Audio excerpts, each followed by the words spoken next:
Hey podheads, welcome back to the channel. I'm your host Starbuck, aka Prince of Dorkness, and today we're going to take a look at the Jonathan Hickman Fantastic Four Omnibus Volume 1 from Marvel Comics. So stick around, let's talk comics.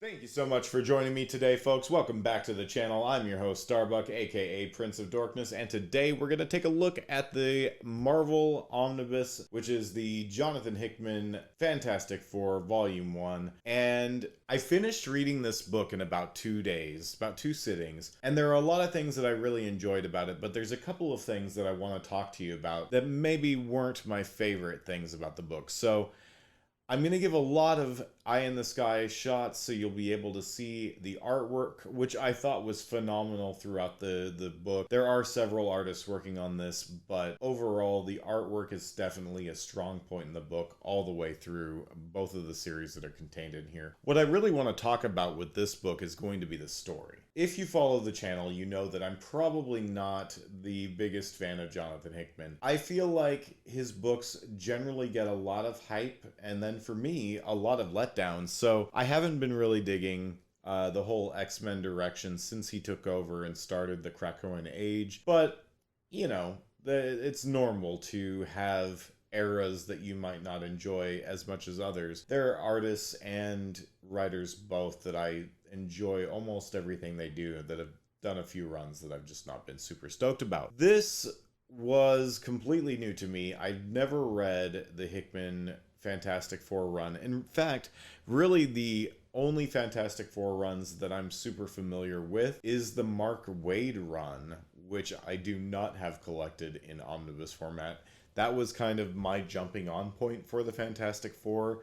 My first issue of the Fantastic Four was the first issue of a story arc called Authoritative Action, and I got hooked. I really enjoyed the book, and I followed it for a couple of years. This is new to me, reading a Hickman-style book with the royal family of comics. So with this book, I think comes some highs and lows that kind of go hand in hand. So first off, I really enjoyed the way that Hickman tied together plot narratives. And this will be a relatively spoiler-free review. I'll try not to give too much away in this book. But the story, that being said, let me give you some spoilers. The story starts out with Reed creating a machine that creates a portal to different realities. So he calls it the bridge, but effectively, you know, you've seen this in comics, and particularly Marvel Comics in the MCU for a lot of years, where there's a lot of mixing of multiple realities and universes and that kind of thing. And in this, throughout the storyline, Hickman kind of writes this to be the catalyst for everything else that happens over 2 different books, basically, in like 20 some issues. So the bridge is created for Reed to find a way to basically undo the mistakes that he's made at this point in the story, with the Dark Reign storyline being freshest in readers' mind at this particular time. Having said that, I didn't read the Dark Reign storyline, so the only part of Dark Reign that I've read was the few issues at the beginning of this book that kind of wrapped all of that up, and it didn't do a whole lot for me because I wasn't invested in the conflict at all. So the first few pages of this, the first few issues of this book didn't do a whole lot for me, but that's fair, being that I wasn't very invested in the Dark Reign story, so, you know, didn't really do much. Then we started off in the Fantastic Four, like, proper run. And in this book, Reed creates the bridge, and, you know, just in the creation of it starts a couple of issues worth of storyline conflicts, because when he creates it and he uses it for the first time, it messes with the reality in a big section of the Baxter building, and so the remaining Fantastic Four are left shuffling through realities. You know, one of them's a Wild West reality, one is Elizabethan times. You get to see the other 3 basically swashbuckling, 6-shooting, and talking their way out of multiple situations as they keep falling through different realities, while, you know, Reed's running an errand. This, of course, gets wrapped up pretty neatly, and then the story arc kind of comes to a halt, and you think that that's kind of where it ends, with Sue basically telling Reed, like, you need to get rid of this thing, like, disassemble it. I've never asked you to do this before, but get rid of the damn thing. And then you kind of think it's done. And this is where the first part of my praise about the book comes from, and that is that Hickman weaves a lot of stories into this book, and he does so not particularly deftly, but almost with like miniature cliffhangers all of the time. So a storyline will end, and it'll end in a really weird way with, like, you know, a character coming from the future and only wanting to speak to the kids, and, you know, puts down the defenses of the Fantastic Four like it's nobody's business, like, just like you're not even here.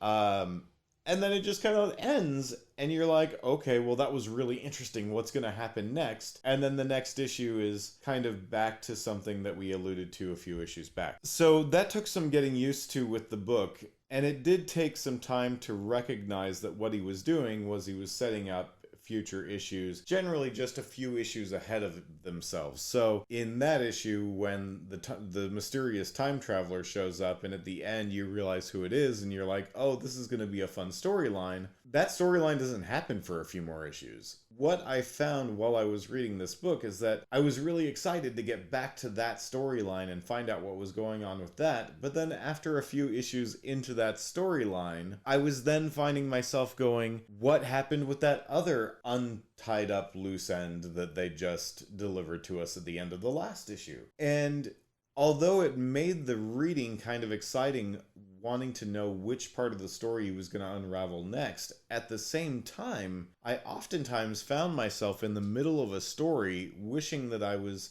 not reading this story and was instead reading this other loose end that he developed a couple of issues back. And I feel like it does something of a disservice to the story that you're reading, because I always was hoping for something more or something better, and that may just be Hickman's writing. Maybe I'm just not a Hickman fan. Although I found the story overall to be well written and enjoyable, there were definitely parts of the book that I felt like just needed to move on so we could get to that other cool thing. Now, there's a lot of creators on the book. The cover lists Hickman, Eaglesham, Edwards, Epting, Chen, Dragota, and Kitson. The artwork was all fantastic. There was no weak points in this book. I enjoyed all of the art. Never found myself going, wow, this issue just isn't up to the same quality of the level of the last issue, that kind of thing. Overall, all of the art was fantastic, and I appreciate every contributor in this book. Hickman's writing, for me, though, so far what I've read, I could take it or leave it. It's good. There's nothing wrong with it. It's a fantastic book, and I definitely see why so many people are into it, because it does feel like a serialized story, but at the same time broken up into bite-sized pieces with kind of like cliffhangers as to what you're going to see coming up in the next couple of weeks, or in, you know, monthly books cases in the next couple of months. So, I mean, I get that, and I think it's a fun part of the book. I just think that it's also part of what also made me always wanting to know what was going to happen up ahead without maybe caring so much about what I was reading in the now. So, I thought it was a good book, though. I definitely think that it was worth your time. You get to see a lot of things happen in this book. Like I already said, you get to see the 3 of the 4 go to, you know, medieval times. They go to the Wild West. They go swashbuckling on like a pirate adventure. You get to see Sue become a diplomat with a new race of underwater people similar to the Atlantans. You get to see Namor be a real dick about the whole thing. It's pretty awesome. I really enjoyed that part of the storyline and the politics involved. You get to see a million different versions of Reed Richards all trying to form a secret society or a secret police of time and space to solve everything. There's just a lot going on in this book. I'm excited to read the second volume. I have it, and although this book was not super life-changing or particularly changing in my views of Jonathan Hickman as a writer, you know, it's the first volume. So I'm going to take a look at the second volume. I'm going to read through that, and I'll make my decision based on the whole thing as a total, you know, as a complete volume or as a complete run. I think that if you're a fan of Jonathan Hickman, this is some of the best stuff that I've ever read that he's done. It's far better than his X-Men run, in my opinion. I definitely think that if you're a fan, you should pick it up. If you're like me and you've never been a big Hickman fan, this might not be the book for you. If you're on the fence, I would say pick it up. This is one of the flimsiest Marvel Omnis that I have ever purchased. This is the first book that I've bought that has the see-through pages that I keep seeing all of you post about online, like in the other Jonathan Hickman Omnibus. So I'm very disappointed in that. Marvel, shame on you. Like, your quality should not be going down as your prices are going up. I just want to throw that out there. But yeah, so that's my review of the Jonathan Hickman Fantastic Four Omnibus Volume 1. Artwork's fantastic. The story is good, but I expect it will pick up in the second volume, and I think it'll get even better. I think that when I'm done with that one, I may even read the Matt Fraction Fantastic Four, because I think that's the next chronological Fantastic Four omnibus. Tell me in the comments below if there's another one that I should read beforehand, but I think that's the next one. And this seems like a fantastic opportunity to talk about the channel's sponsor, Organic Price Books. This book is currently sold out at most online retailers. I think you can still purchase this cover on Amazon. However, once you've done that, make sure that you finish reading it and then go pick up the second volume from David and JP over at Organic Price Books. I'll leave a link below. Remember that when you visit Organic Price Books, not only are you guaranteed to get the fastest and best shipping that you can get in the industry, but also you're going to get a special $2 off code when you use the channel's affiliate sponsor code below.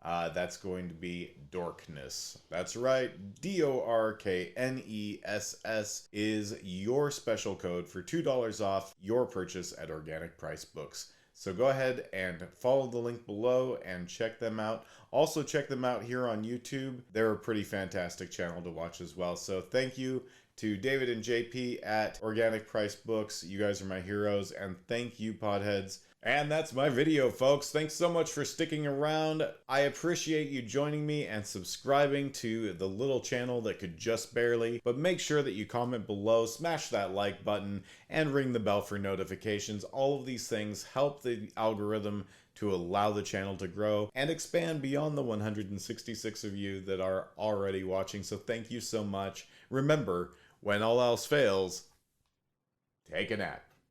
Good night, folks.